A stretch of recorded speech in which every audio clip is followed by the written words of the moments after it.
readers, I'm Amy and welcome to this, the 8th night of the 13 nights of Halloween.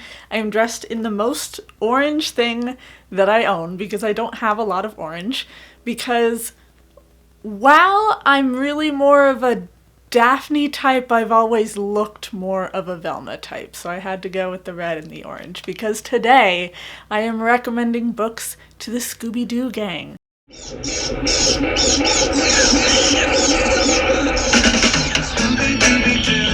Where are you?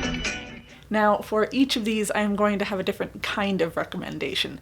The first book that I recommend for the character will be according to their personality, the way I see it, and the second recommendation will be for a color that they're associated with. So, hope that sounds like fun. Please like this video or leave a comment down below with your own Scooby Gang book recommendations. And let's get started. And of course I stacked all of my books upside down, thinking it would be helpful. First up we have Fred, and well, gang, it looks like we've got another mystery on our hands. I figured that No Exit would be the perfect read for Fred. This is a very twisty mystery following, I believe there's 6 people who are stuck at a gas station during a snowstorm. One of the characters finds something in the back of someone's car that should not be there while she's out searching for a cell phone signal, and she has to find out who is responsible for it. And I didn't see the answer coming, and I loved that I didn't see the answer coming. This has been a super popular book. Most people who read it love it, and I think there's a very good reason for that.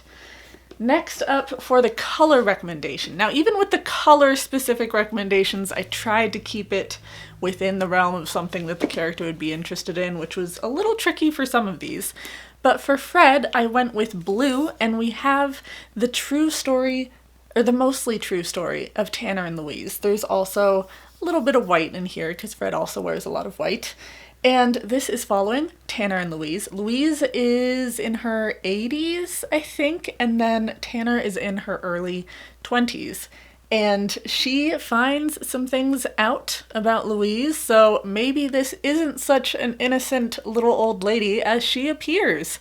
And I have to say, in reading this book, I thought that Louise was responsible for one kind of criminal activity, and it ends up that she was responsible for a completely different kind of criminal activity.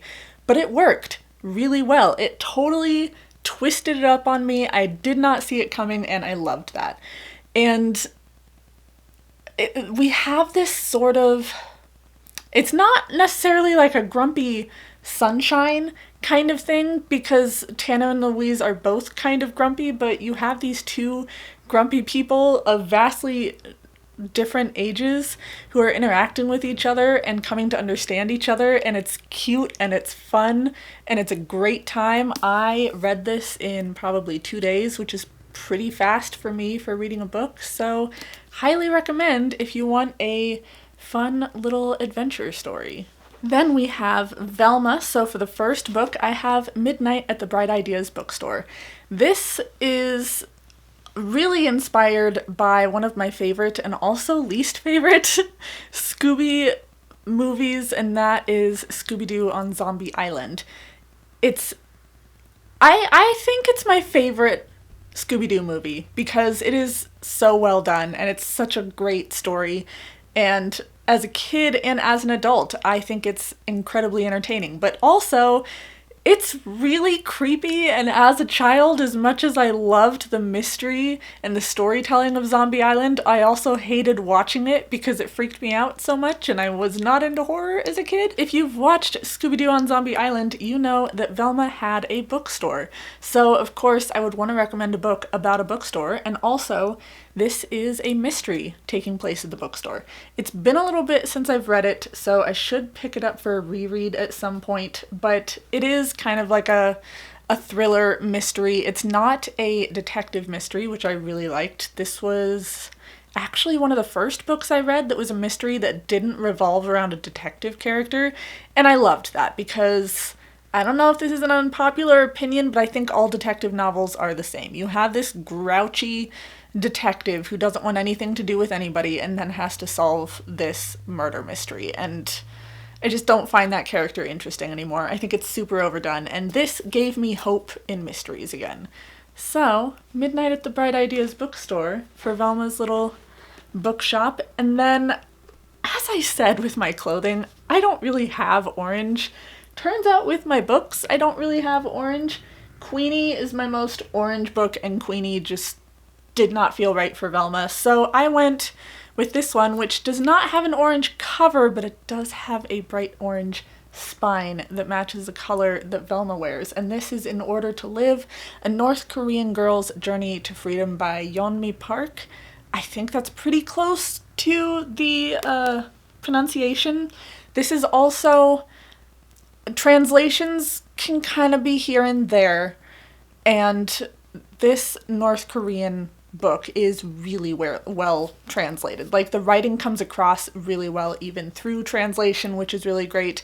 This is not an easy book to read. It gets really dark. We've got some sex crimes taking place, prostitution, and trying to cross from North Korea to China, but it was really well written. It was a really great story. It discussed heavy topics without feeling too heavy, and I think that Velma would appreciate, first off, that it's a nonfiction. I think she would be a huge nonfiction reader. She would know a lot about history, she would be interested in current events and the movement of people and people trying to immigrate and trying to get out of bad situations. I think she would have a ton of interest in that, so I'm going to recommend In Order to Live. Daphne, I think we got some fun ones. First one I'm going to recommend for her is Lessons in Chemistry. This is a chonker, and Daphne doesn't seem like all that much of a reader, but I do want to encourage her reading, and I think this is a great book to do it because we are following this super smart, interesting woman as she falls in love.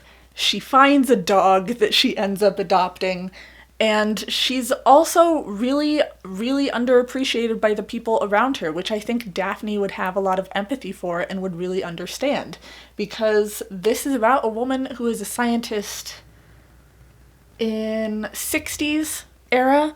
So women scientists, not really super common, not really super looked up to, but I think it also shows that you can be a feminist and still be feminine. Like, you don't lose your womanness because you're a feminist.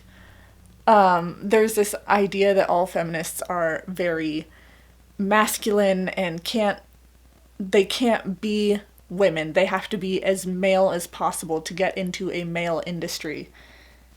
And this is not only about science, but our main character uses that science to do baking and cooking and has a TV show all about it. Daphne also has a TV show on the Zombie Island movie. And it's not that I think Daphne doesn't know what feminism is, but I feel like it's more the way she's characterized as the damsel in distress.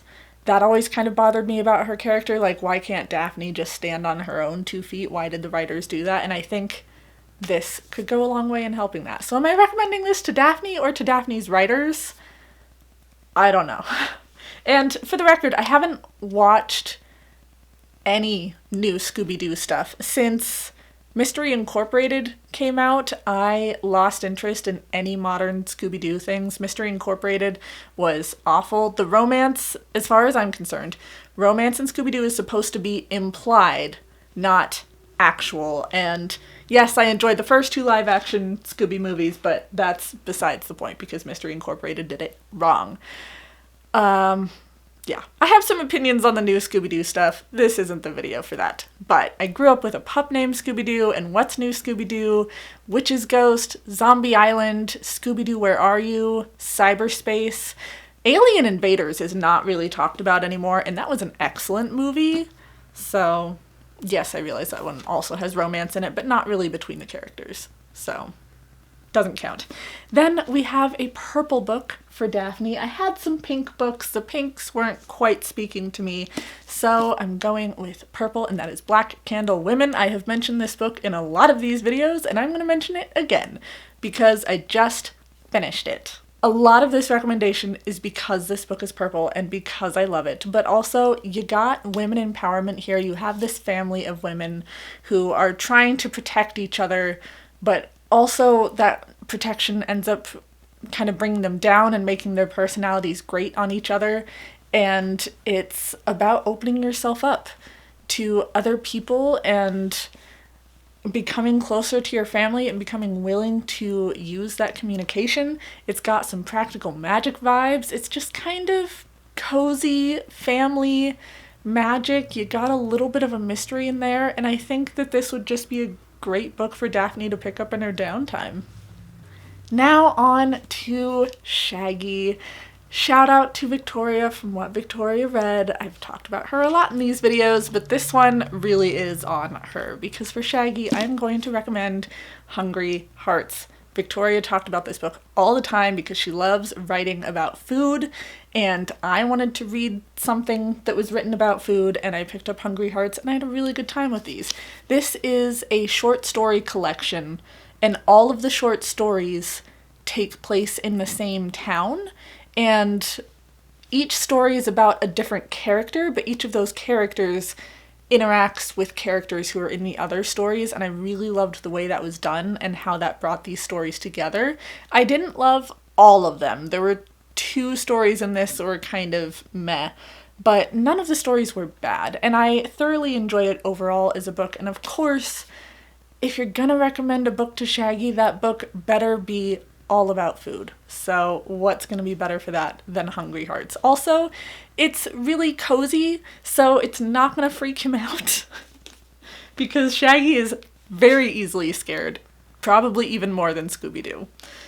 Next, for a green book, I have The Princess Bride. This is also a really good time. I find Shaggy to be kind of one of the funniest of the gang. He's the most loosened up. He's not super uptight. And The Princess Bride was such a good time for me. Yes, I've watched the movie and loved the movie, but I love the book even more. William Goldman really takes advantage of the parentheses. This book is covered in parentheses. It's like, this person traveled over to this place. And then you'll have 2-page-long parentheses about all the stuff that they unpacked from their suitcases. And I don't know why that gets me every single time, but it's just so funny. This is also not so much a story within a story, because the overarching story, there isn't too much to it. It's just a grandfather telling a story to his grandson and kind of being like, fairy tales aren't just for girls. But that kind of brings the cozy storytelling aspect to it that I think Shaggy would like. You've got humor, you've got romance, you've got adventure, but even the villains are really humorous and not too terrifying, and you can just have a good time with it. So I think that's a good recommendation for Shaggy. Then Scooby, for his personality recommendation, I don't have a physical copy of this book, but I'm going to get one eventually because I want to get the chalkboard covers. That is Legends and Lattes. This is also a lot about food, particularly coffee shop food, because we're in a fantasy world where most people don't know what coffee is, and this orc is tired of her military life and wants to settle down, so she opens up a shop selling bean water. And the descriptions of the food and the coffee, just the way the author can describe the feeling of a flavor is just phenomenal. It's cozy. It's all about the friendship. It's the coffee shop life. You got a little bit of romance in there. I think Scooby would have the best time reading this, reading about the food and drink descriptions, reading about this amazing friend group and the dynamics within. It's just a very good time. Now for color, I don't have brown books. There's not really a lot of brown books in production.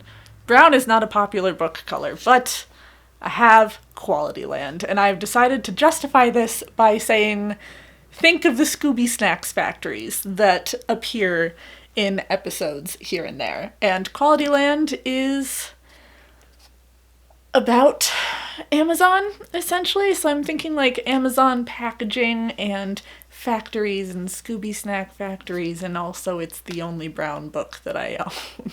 This book is following a man living in this world where you are sent something by Quality Land before you even realize that you need it.